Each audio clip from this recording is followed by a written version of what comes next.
Hello everyone and welcome to this evening's talk about fish health and our work at the National Fisheries Laboratory. Firstly, thanks very much to Alex for inviting us to speak this evening and giving us this opportunity. Tonight we'll be taking a closer look at what goes on at the National Fisheries Laboratory, and it'll be followed by a Q&A session afterwards with a few of the team. We've also included our contact details at the end of the talk, so if you ever want to get a hold of us, you can either drop us an email or pick up the phone. So, over the next 20 minutes, we're going to give you a non-stop tour of the work we do for fisheries, why we do it, and what we can all do to keep our fisheries healthy and performing as well as they can. So to start, a quick bit about where we work. The Environment Agency's National Fisheries Laboratory is based in Brampton, just outside Huntingdon in Cambridgeshire. Being centrally located means we are lucky to be situated close to some amazing fisheries, just a couple of miles from Grafham Water, one of the country's premier trout fisheries, but also blessed with some enormous predators. For the carp anglers out there, Cambridgeshire probably needs no introduction, with some of the best specimen waters in the UK and some of the largest fish in the country. And let's not forget our rivers, with some fantastic perch, roach, chub and barbel fishing right on our doorstep. In fact, many of us who work at Brampton are very keen anglers, and we're all passionate about keeping our fisheries healthy. Being centrally located also makes it easier for us to keep an eye on the national picture, and also receive samples from all over the country, no matter what species or fishery type. Our work is ROD licence funded, which means that all of our services here at the lab, which includes everything in this talk, is there to maintain, improve and develop our fisheries. Essentially, we're here for you. And this involves a few different areas of work. We have an expert fish ageing team who help monitor the health and performance of our fisheries. You can tell so much from the scale of a fish, from the growth of 100-pound carp to the life history of wild eels and salmon. Check out the recent Angling Trust's Lines on the Water blog on fish ageing if you haven't seen it already. We also do work on non-native species and are at the forefront in the battle against harmful and invasive species. The Fish Health team are passionate about keeping our fisheries healthy and lead the way in the detection and management of diseases old and new. And finally, we provide advice and guidance on all aspects of this work and how we can all pull together to protect our fisheries. So, the focus of this talk is on health, which is important for so many reasons. If fish are healthy, then this goes a long way towards good fishery performance. Healthy fish grow well and maintain good condition. Importantly, they feed well, and as anglers we know that this is important. These are the sort of pictures we love to see. In fact, they're all members of the team enjoying our great sport. A crucial point is that healthy fish are also more resilient to challenge, either to handling, environmental changes, as we seem to experience more and more frequently, and importantly, healthy fish have better defences and immune systems, so are more able to counter infections. Unfortunately, disease can arise for many different reasons, often related to fishery management practices and also fish introductions, which we'll come to a bit later. You may be familiar with some diseases through interest in the fish you fish for, but disease can pose a risk to all of our fish species and all of our fisheries. They can also have varied impacts, from sudden but short-lived mortality events to chronic infections that slowly reduce health and lead to grumbling losses for months and even years. Some diseases are common and natural, others rare and exotic. Some cause obvious symptoms, others less obvious, and some infect only one or two species, while others can infect every fish species in a fishery. There is huge diversity. Here are just a few examples, including viruses, bacteria, fungal infections and parasites, as well as environmental issues and novel diseases. At the National Fisheries Laboratory, we cover all diseases, and our approaches to detecting them are just as varied as the conditions we see. We conduct mortality investigations to identify the cause of problems, health checks before fish are moved to new waters. We focus on specific diseases through broader monitoring and surveillance, and are also at the forefront in the detection and management of new and emerging diseases in fisheries. Lastly, and by no means least, we contribute towards good fishery management, which is so often at the heart of disease problems, but also key to overcoming problems and making our fisheries as healthy and resilient as they can be. There are different categories of disease, and indeed from a national perspective, some diseases are more important than others. But we have a remit to maintain, improve and develop fisheries, so if any disease is causing your fishery serious problems, then it's important to us too, and we're here to help. So, what might this look like? Well, in terms of a mortality event, our area teams lead the way and are the first point of contact for any fishery problems. If you ever experience fish dying or in distress or suspect a disease problem, call our instant hotline so we can respond. Depending on the severity of the problem and if disease is suspected, we'll be contacted to help. Often the first point of contact is a site visit by our area officers to assess environmental conditions including water quality and algal communities. These are common triggers for health problems. We review detailed information from the fishery, including rates of losses, species affected, symptoms and behaviour of the fish, alongside information on fishery management practices and fish introductions. Live fish are preferentially sampled by our area teams to capture fish that are representative of the problems being seen, and these are brought to our laboratories for detailed examinations. Dead fish can limit what you can tell about a mortality, so the better, more representative the sample, the better the results we can obtain. Occasionally we will do examinations on the bankside, but the laboratory allows us to conduct far more detailed investigations using a wide range of equipment including microscopes and diagnose the problem more quickly. Within the lab, we have an experienced team of disease experts who conduct detailed examinations on every fish. Here is Amy dissecting a 40-pound carp, which was examined following a high-profile mortality event. We take a wide range of different samples that enable a detailed look at what's going on and have many different laboratories which perform different tests. We test for all types of disease, including notifiable diseases like KHV and SVC, recently detected pathogens like CEV, bacterial diseases, internal and external parasites, and all types of common infections, as well as environmental, nutritional, and non-infectious conditions. Our examinations include histology, where thin sections are taken from each organ and stained to reveal changes in tissues and cells. We also carry out molecular tests to detect viruses which are far too small to see. Here is Connor from earlier this week testing samples for viruses. All of this information helps form a picture, each test or observation forming a piece of the jigsaw. The more detailed the investigation, the clearer the picture of what's going on. Conversely, testing for only one thing can provide a very narrow view and may not pick up underlying triggers or causes for a disease problem. Our health checks are also very detailed, but take a slightly different approach, where 30 fish are examined from a population to check they are healthy. These are similar to getting a car checked before you buy it, or getting a survey done on a house before buying. Health checks are not a guarantee, but they do go a long way to avoiding the introduction of non-native parasites that, once introduced, can cause long-term problems. The introduction and spread of disease poses one of the greatest risks to our fisheries, and considerable efforts go into preventing them. It's important to realise that the UK has a very good health status and is free of many serious diseases that are present elsewhere. But factors such as the international trade in fish, climate change and expansion in global aquaculture have led to the emergence of new diseases and also the translocation of non-native species. As such, any introduction or movement of fish carries a risk. We work closely with colleagues at CFAS and share responsibilities for fish health. We have combined surveillance efforts to detect diseases and both have regulatory powers to control the introduction and spread of serious pathogens to our fisheries. An important aspect of this is avoiding the import of high-profile diseases and having plans in place if these were ever seen. Probably the most important example of this in fishery terms is Gyrodactylus salaris, a skin parasite introduced to Norway from Sweden in the 1970s that can devastate salmon populations. We are currently free of this parasite and would definitely like to keep it that way.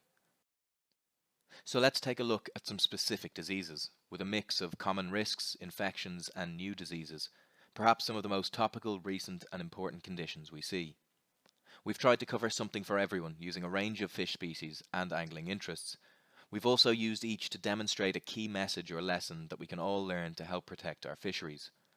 Of course, this is only a brief snapshot in the 20 minutes or so that we have, so if you'd like information on something different, just get in touch and we'd be happy to help. Something that always deserves a mention is the general subject of the weather and its influence on our fisheries. Environmental conditions, particularly temperature, not only affect our fish, but also water quality, parasites and other diseases. Many health problems are triggered by water quality or stress, and many diseases have preferred temperature windows where they are most active, so these combinations can sometimes cause problems. Awareness of things like dissolved oxygen and algal blooms are really important. So, periods of long hot weather or sudden changes in the weather need a careful eye to ensure our fish are well and conditions are maintained. Kai Jerome did a talk on oxygen in fisheries last month, including the causes of low DO. So, if you didn't catch the talk, it's still online, so give it a watch whenever you get a chance. Our area teams are best placed to advise on specific water quality queries or environmental problems, but at the lab, we're always alert to changing conditions and prepared for what this could mean for disease outbreaks. On the subject of stress, there's perhaps no better example than bacterial infections. Many bacteria are naturally present in our fisheries, but only take hold when fish are run down, damaged, or stressed.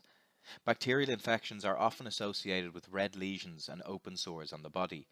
Whilst these can quickly heal if conditions are good, they can become enlarged if fish are stressed, leading to a wider problem, chronic mortalities, and loss of fishery performance.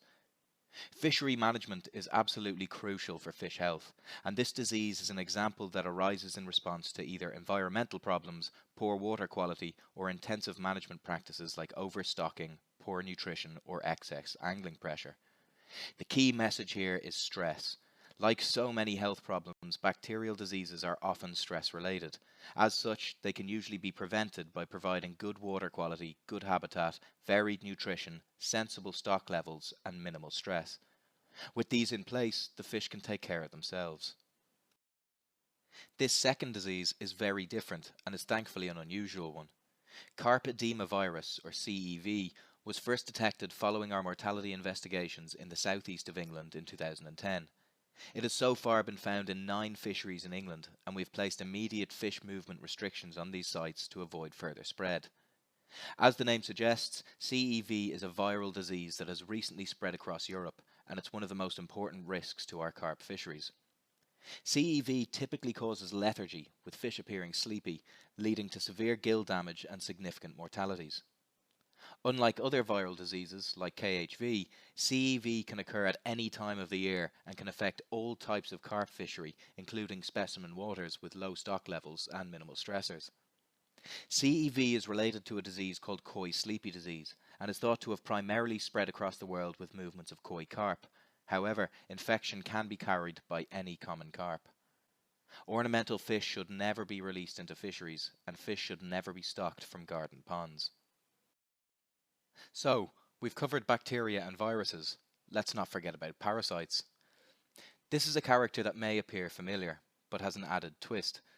The fish louse Argulus is a common parasite of fish, and you may well have seen the odd one or two on fish you've caught from fisheries around the country. Hopefully you've not seen this one though, as it's a different species and a recent introduction to our fisheries. This is Argulus mongolianus, an unusual parasite recently detected during our mortality investigations.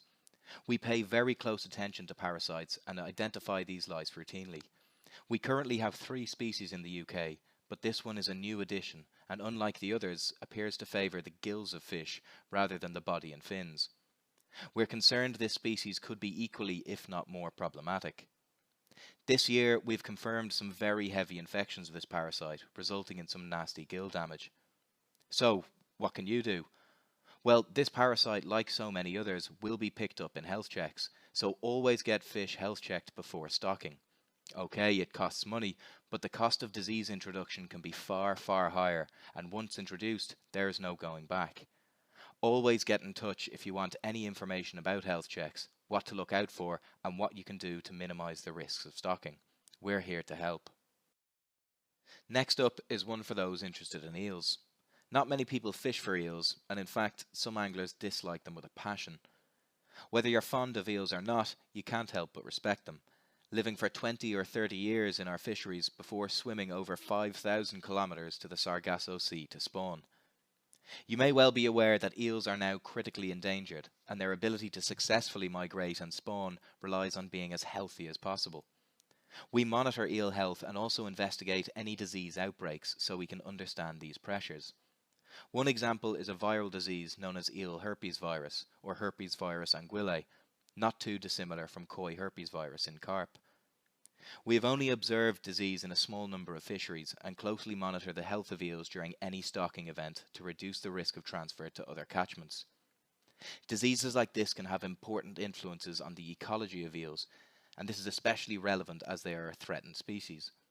We cover all diseases of both economic and ecological significance, and our work embraces conservation as well as the development of our more popular fisheries. Now, from one iconic species to another, the Atlantic salmon, and an example for the salmon anglers out there. This is red skin disease, a newly recorded skin condition of salmon that we are closely monitoring. It was first reported from Scandinavia a few years ago and has since been seen in small numbers of salmon returning to some rivers across the UK. We still know very little about this disease, including its cause and significance, but are asking any sightings to be reported to the team at the National Fisheries Laboratory or to your local fisheries officer. This was a photo sent to us last week from an angler before the fish was returned otherwise healthy to the river. While some diseases can appear alarming, they can have relatively little effect on our fish, so we are keen to learn more about this one. Please report any suspicions of RSD or indeed any disease problem in fisheries to us promptly so we can respond. A photograph, if safe for you and the fish to take, can be extremely useful and really helps us to understand what is being seen. So, a few examples there of diseases new and old in a range of different fish species and fisheries. Whilst many of us at the lab are keen anglers and water users, we rely on you as our eyes and ears for reporting problems to us. We offer advice, guidance, and a huge amount of information on many different aspects of fish health, and you've seen the importance of our lab investigations in confirming the cause of problems, as well as actions to protect our fisheries. At the end of the day, the health of our fisheries relies on us all, and we all have a role to play. Probably the most important thing we can all do is practice good biosecurity. Biosecurity is the prevention of introducing diseases and harmful species from entering or leaving a fishery. A massive difference can be made by taking a few simple steps when you're out fishing or involved at your local fishery. Check, clean, dry is a key principle that we should all practice every time we go fishing. Check your equipment, nets and boots for living organisms, clean them off and dry them thoroughly. That way, risks are greatly reduced.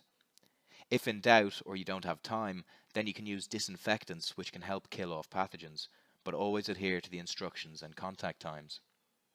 Don't forget that biosecurity includes the introduction of plants too, so if looking at new marginal planting or introducing floating islands, seek advice and always obtain them from a reputable business.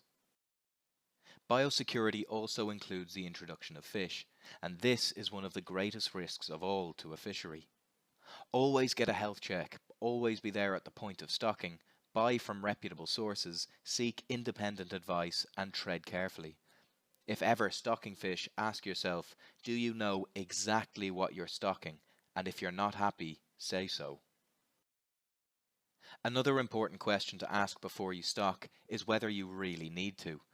Not all diseases are obvious externally, and not all can be picked up in a health check, particularly some viral pathogens. Stocking is so often seen as the answer to fishery performance, but it's seldom as simple as that, and the answer could in fact be the complete opposite, taking fish out. This is far less risky, far less expensive, and can make the performance of a fishery soar, as fish have more room, access to more food, better environmental conditions, less stress, and therefore they feed more vigorously. The key to knowing whether to stock or not is to obtain the evidence first, so your decisions are based on facts, not assumptions.